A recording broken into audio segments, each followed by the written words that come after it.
I'll start in the middle of the night at 2 a.m.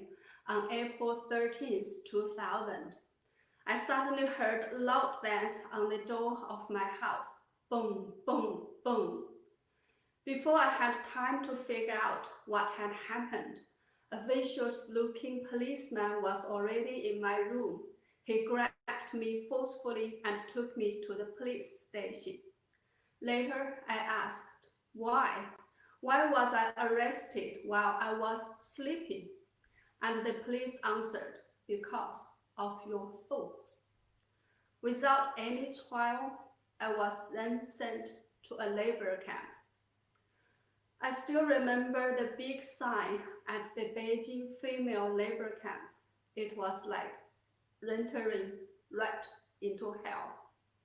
From the very first moment, we were forced to squat motionlessly under the baking sun for more than 15 hours. Whenever someone couldn't endure it and fainted, electric batons were immediately applied on her so that she could be awoken and then continue to squat motionlessly. On the second day, 2 police guards dragged me from the cell to the courtyard, threw me on the ground, and applied electric batons all over my body until I lost consciousness. The torture that I suffered and saw was beyond terrifying. A young woman was tied to a chair. Several male police guards used electric batons to shock her head and private part until she lost control of her bowel movement. As a result, she couldn't walk for several months. Another method they used to torture females was to tie 4 toothbrushes together with sharp ends facing outwards. Then they pushed this thing into females' vaginas, twisted and twisted until they saw blood coming out. And the guards would also throw females naked into male prisoners' cells to have them raped repeatedly. But here I'll pause for a minute to explain how I ended up in this situation.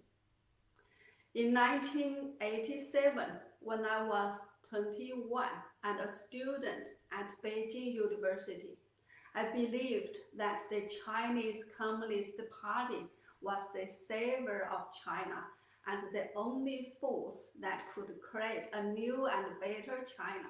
The party was forever glorious, correct, and great. I believe it all, as that was what I and everyone around me had been taught ever since I was born.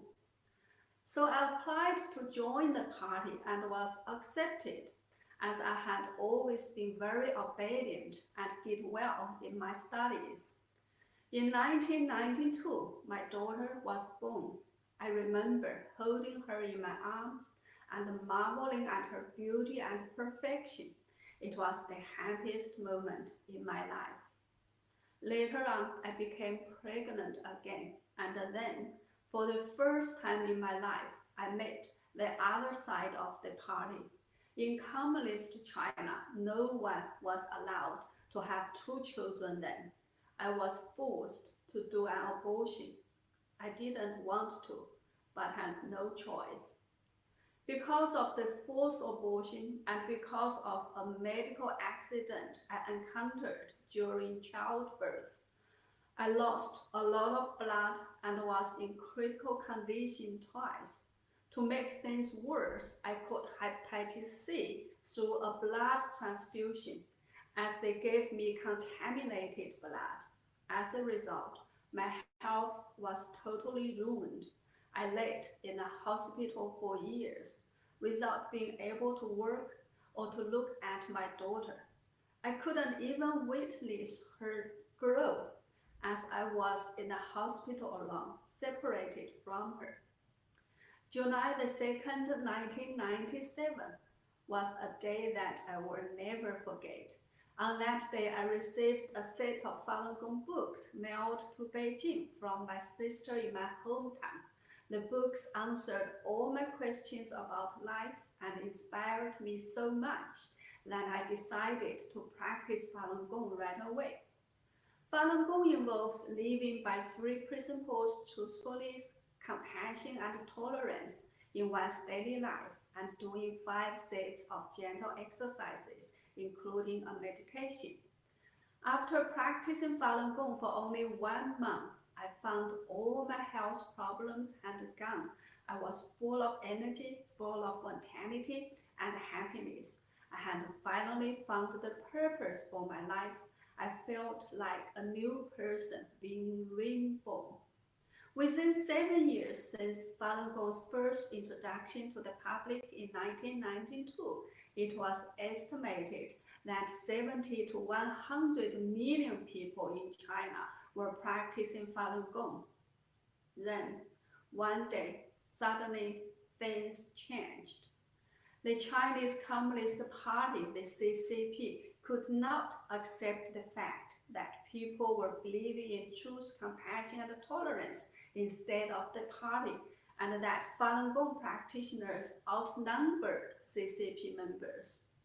On July 20, 1999, the CCP started an overwhelming persecution of Falun Gong. People have been mass arrested, beaten, tortured, murdered, killed on demand for their organs, and thrown into camps without trial. I couldn't believe it was happening.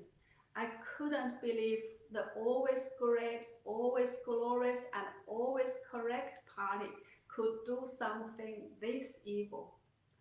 Nor could I believe that I personally would also become a target simply because I went to a park to practice meditation and because I live by truth, compassion, and tolerance. Then, on April 13, 2000 at 2 p.m., the police came for me too.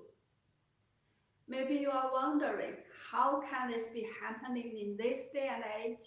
How can such a cruel regime be allowed to persecute good citizens? Why hasn't anyone done anything about it? The answer, like in all cases of cruel totalitarian regimes in history that wanted to legitimize the persecution of ordinary citizens, is propaganda. Ever since the persecution began, all media outlets, TV, radio, and newspapers were utilized to demonize Falun Gong and its practitioners. Hundreds of thousands of false reports bombarded the audience 24/7. It was said that we would cut open our belly, get up in the middle of the night, murder of children, or eat babies. Every lie told in history about a persecuted group became a fake news report on Falun Gong. The worst moment for me within this propaganda storm was when my 7-year-old daughter screamed at me, "I know Mom is a good person, but the TV says Falun Gong practitioners are banned. I don't know who to believe." Now, let's go back to the camp. After trying to withstand unimaginably cruel torture, both physical and mental, for more than 6 months, I finally collapsed. I broke down and signed a statement to guarantee that I would give up my belief. It was the worst moment in my life, with my thoughts being ripped and then taken away. I felt like becoming an empty shell in a human form, a non-human being without thoughts, soul, or free will, or human dignity. Worse still, I was forced to help the police to torture others. I can never forget a teenage girl who was taken to the camp one day before I was to be released. I had to watch over her to make sure she didn't fall asleep, as sleep deprivation was one of the main forms of torture. I had so much pity for her, since I knew too well what she would have to go through, yet I couldn't show any of my sympathy. After accomplishing this final task in another sleepless night, I was finally released in the morning. But I felt more imprisoned than ever, as I was expected to continue to live as a non-human being, an empty shell, an example of reform, and to continue to help the police to reform others. I'd rather die. I escaped from my home only 5 days after my release. 5 months later, I escaped to Australia. Slowly and gradually, I tried to gain back my thoughts, my soul, my free will, integrity, and human dignity. It was a long and difficult process. I had to overcome so many mental barriers and emotions, such as a sense of not being worthy, regrets, remorse, humiliation, shame, and disgrace. Ultimately, the determination to expose evil and help others enable me to stand on my feet again as a complete human being, capable of thoughts and actions again. I also wrote a book, Witnessing History, One Woman's Fight for Freedom and Falun Gong, and became the main character of the award-winning documentary, Free China, The Courage to Believe, to tell my story. And today I'm here to tell my story again. Humankind once vowed never again. But unfortunately, this unprecedented crime against humanity is happening again, and on a terribly large scale. And look at the world now, because we look the other way. When the CCP persecuted Falun Gong and thought it had nothing to do with us, the CCP was able to extend its persecution to Xinjiang, to Hong Kong, and to many other places in the world. And because some politicians, globalists, and elites in many other sectors are willingly corrupted by the CCP, as well as the specter of communism, have been able to infiltrate Western societies and quietly do damage. Look at the United States today, a country that is supposed to be the great beacon of liberty, is virtually experiencing a constitutional crisis because of a corrupt and a fraudulent election, and the CCP's shadow is definitely behind it. I hope that the great sacrifice and sufferings of millions of Falun Gong practitioners, Christians, Uyghurs, Tibetans, Hong Kongers, and many other persecuted groups will not go in vain while we discuss the 21 years of the CCP's human rights abuses here. Religious freedom is the most fundamental freedom of human beings, and many other freedoms are built upon this. This is also why the first thing the CCP wants to deprive people of is the freedom to have faith. Although on the surface, the communist bloc in the former Soviet Union and Eastern Europe has collapsed, the fight with the non-violent, the invisible communism is far from over. I hope everyone can see through the true evil nature of the specter of communism stand up and stop it from achieving its final goal, which is to destroy humanity. It definitely won't stop at Falun Gong only. Thank you for listening to my story. Now, if I have time, let me quickly show you a few pictures to give you a visual idea of how brutal this persecution can be. I'm sorry if the images are graphic.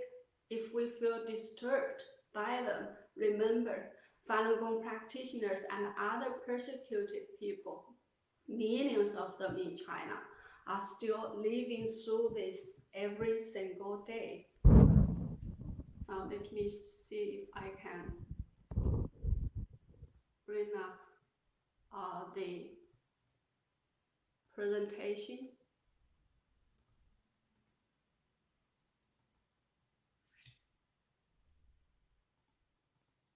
Can you see my my presentation? Yes. So the first we saw here is, just show you the idea of how many practitioners are practicing Falun Gong before the crackdown. So this is just one thing in the city in North China, Shenyang. Before the crackdown, people do this every day in the morning. And this is just one of the examples of how badly people were tortured in the labor camp. And so you can see they were tortured nearly to death.